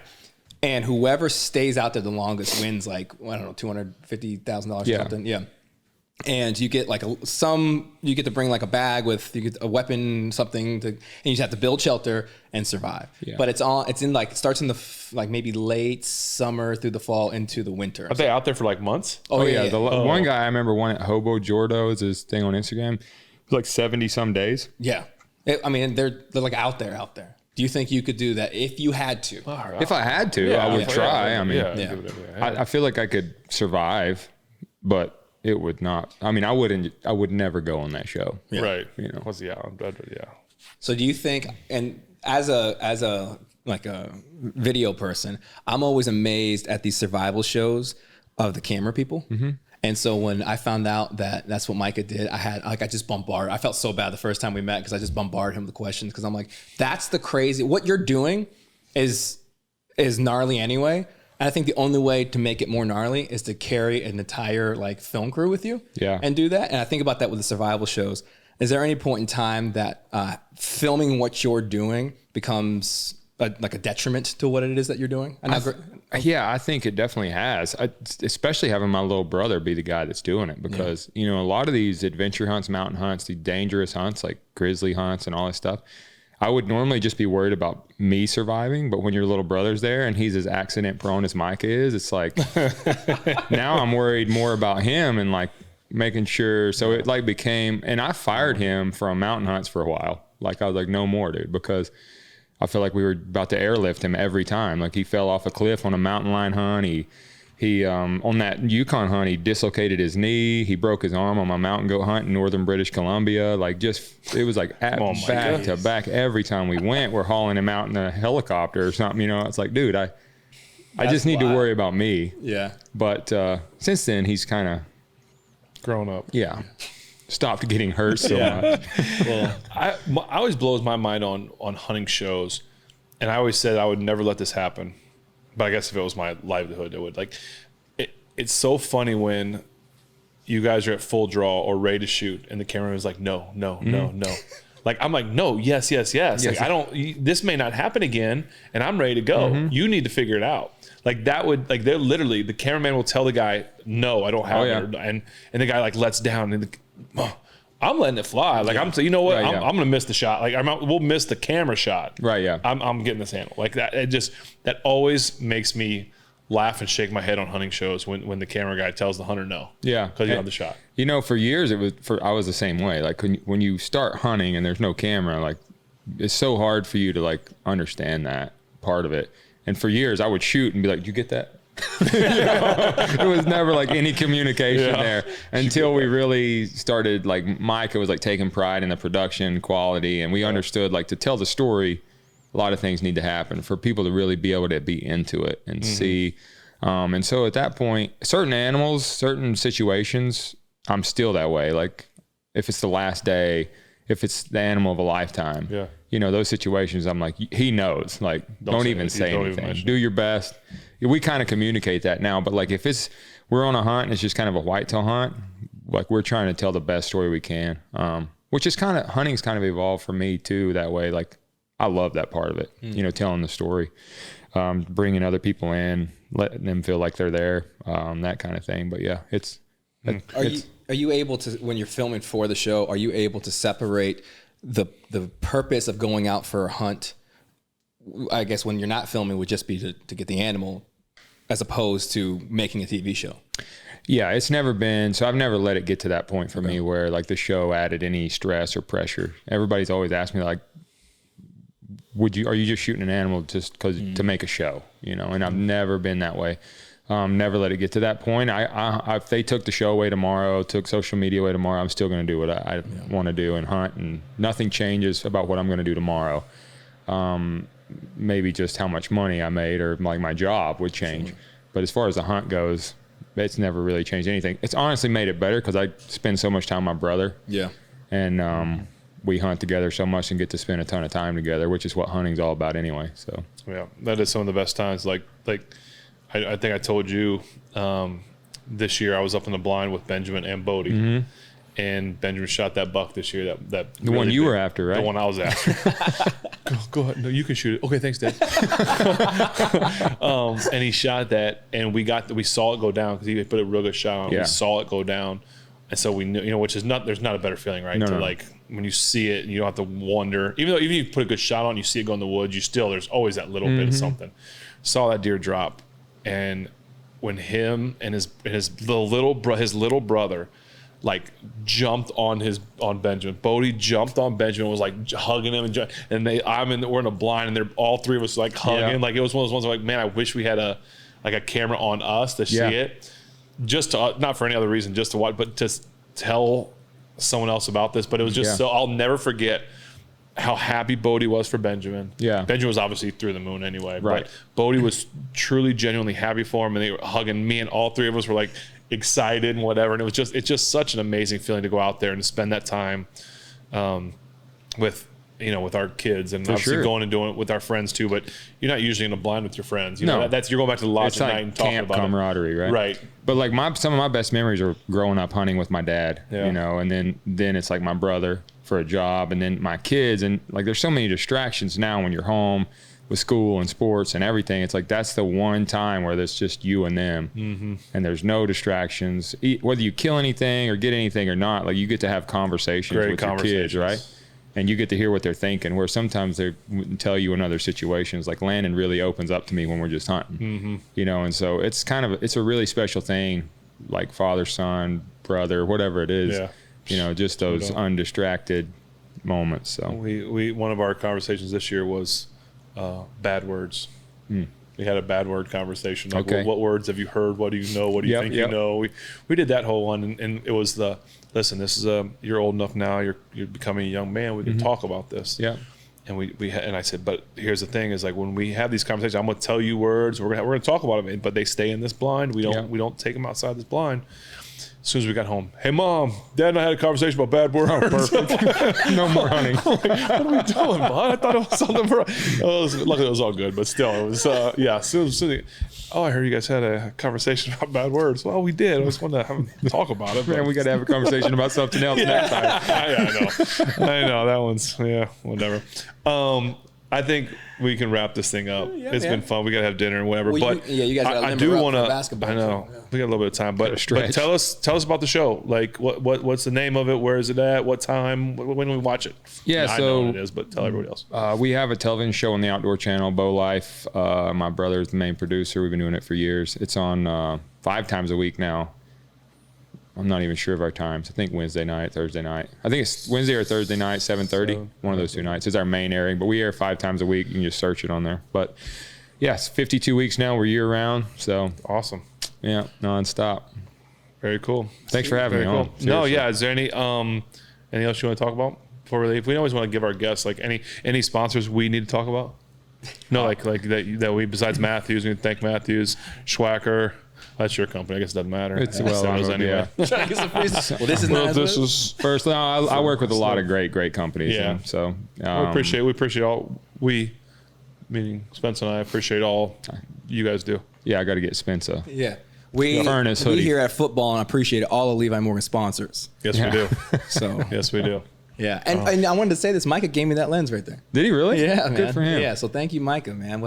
I know you're still at home. I thought you'd bring your producer along. He wanted to come. I told him he wasn't invited. Well, that is a reason. Cold-blooded. As soon as he helps give me doesn't keep telling me no when a deer comes in. Unbelievable. Are we going on a turkey hunt soon or something? I'm ready. Yeah. Oh, yeah. You are doing that turkey film thing with us. Yeah. I guess who's probably not going to get one. Yeah, for real. I'll be shooting a decoy. Jake. Are we using the shotguns for that or bow? I'm using a shotgun. Oh, okay, I missed asking. You use whatever you want. I just don't like bow hunting. I'm gonna throw a knife at it. That is one thing I do gun hunt is turkeys. Do you? I didn't know. But the vitals are like Oh this yeah, it's big. hard. It's like See, he can't hit. I can hit that. He can't hit that. Yeah, light work. That's no problem. not like well, I don't know. I just quit bow hunting them a long time ago. When's our next tournament? When's your next tournament? I got a month, man. I got to go to Footbahiln for the next one, into March. Yeah. Anything local close to here that we can look Not for a while. We got. Doesn't there something in Nemacolin or somewhere or Seven Springs or something? Seven Springs is where the Worlds were last year. Oh, they don't go. They change it up every year. Yeah. I'm thinking Flatwoods is where it's at this year. Where's that? West Virginia. Don't quote me on that. Yeah, yeah. I'm probably wrong. I'll have to look at the schedule. But the ones close to here, we got one in Franklin, PA, or Oil City, like June, I think, sometime in there. But He was saying earlier in the show how he uses nerves to be better. So I think right. the next tournament I go to, I'm going to go and have my face painted for Levi and just really see how the nerves. I'll probably choke. Yeah. Dude, I want to go to one though, bro. I know, I would 100%. love Like the to boy, watch when I that. told him about it was never called Some Springs. Like everyone wanted to go, but then you never told me about it again. So, Well, the last one, Benjamin had the golf tournament. oh, okay. I didn't win that one anyway. The year before is the one I forgot to tell you about, and I won on the last arrow too. It was pretty wild. I'm gonna do the big cardboard cutout face. Hold it up. Just hold it up. I had a little girl at this last one have an etch-a-sketch. Yeah, of that was Levi. cool. That was I kind saw of that. I That's saw could pretty have that. made dope, my man. night. Yeah. That was Just cool. sketch. That's premeditated. You know what I'm saying? Yeah, that's It hard. was. Yeah, she held it up and the camera like panned on it. That's and dope. Took a while to zoom onto it to get it clear, but they got Yeah. it finally. It made us. That probably would put you over the top. Absolutely. Calm me down. Like, Yeah. hey, I got a fan no matter what, right? That was pretty man. cool. No, that's cool. Well, thank you for coming on the show, man. Check it out, Bow Life. Anybody that wants good archery products, go to Matthews. Yes, That's right. And so this is Tuesday, February 28th. 8th. Right? Yes. Your birthday's on March 2nd. It is. Yeah. Your birthday is on March 2nd. This will Couple air days. March 1st. Okay. I believe. Oh, Is it a whatever. leap year this year? I have no idea. Okay. Well, on Thursday. This is going to come out probably on Wednesday. Your birthday's on Thursday. And I know you're an avid golfer. Yes, I am. I beat Levi He did beat me. Did he? Yeah. How many times you guys play together? Once. once. It wasn't fair. Light work. His course. Okay. His course. Rematch. Yeah. You go out to the cow pastures. Yeah, you don't want to go to my home course. Oh, hey, but I got to tell a quick story before we go. So Levi walks in the house, and he's walking through my kitchen. He's got his socks on. I'm like, dude, why you don't take your shoes off? You know that. Yeah. He goes, all I wore was Crocs. I'm like, go put your Crocs on right now, because this show is about Crocs. Yes. I don't have socks on, but you have socks on because I got out of the shower. But I have my Yeah, Crocs. Crocs. So we both have our Crocs on. Yeah, I know. I felt like a poser. Still waiting on your Crocs. I'm over here on with skinny jeans and Vans. Like an idiot. Yeah. But Oh no, we appreciate you coming on, Levi. Yeah. Thank you Dude, very much. Means a lot. Seriously. Appreciate you. But before we go, Ben, I know how much you hate getting gifts for your birthday. Or just in Are you general. serious? Yes. I'm going to, Cut this. Never. I did not come bearing gifts. No, you should. No, Okay. I told my wife doesn't give me gifts. No. I got you a little something. All right. Will never be good enough to actually play golf with you because you're an apex competitor. People think like Ben plays golf and he's out there having fun. He's still like, don't forget, he's still like an apex athlete though. Like your fun, like your competition level of having fun is different from the rest of the world. When I'm out there golfing, I'm like that grizzly running after Levi. Right, exactly. It's just different. So Oh my I goodness. figured we'll have a nice round of golf. I got you a little something. This is indoor mini golf. Not suitable for children under 8. No, you have to be at least 8 years old to play it. But you got your hat knife on you? No, I don't have There's little, so here's a picture of it, dude. There's golf clubs. All kinds of golf clubs. But there's a little man at the end of the golf club. Oh my And goodness. it's a little action figure that hits it. Oh no. But dude, it has legit like different clubs you can make. You make the club, like you take. You make the golf course in your house. Goodness. And when I went to go buy that, it was hilarious. And when I went to go, I bought it as a joke. And when I bought it, and the only pack that they had was a 2-pack. So there's 2 of them came, and I opened one of them. It's the most addicting game I've ever played in my life. You've been practicing. Oh, dude, for sure. I set up in my office and I made an entire like 18-hole golf course in my office. Oh my goodness, Yes. Spence. Benjamin So they, would love this. yes. So there you go, All bud. right. Happy Well, birthday. Thank you very much, Spence. Yes. And with that being said, go ahead, guys. If you were watching this on Thursday, leave some love for the big fella. And if you are not already, go ahead and follow Levi on Instagram. What is your handle there? Bowlife _ Levi, I think. Yes, on IG, you Twitter, write all that kind of underscore? stuff. Yeah, underscore. No, just a little symbol underscore. I don't do such. Somebody already had Bowlife Levi, which is weird. Oh, that was. Ooh. Was that you? Can I buy that back? Yes. Yeah, thank you. Yes. But also at Footbahiln with Ben on Instagram. We do exclusive content, giveaways, all that kind of stuff. We're already going to do a new segment with Chef Evan to give you guys these recipes so you can try them at home. We so appreciate good. you guys, your time. And Levi, thank you again. Yes. And with that being said, we will see you guys next time.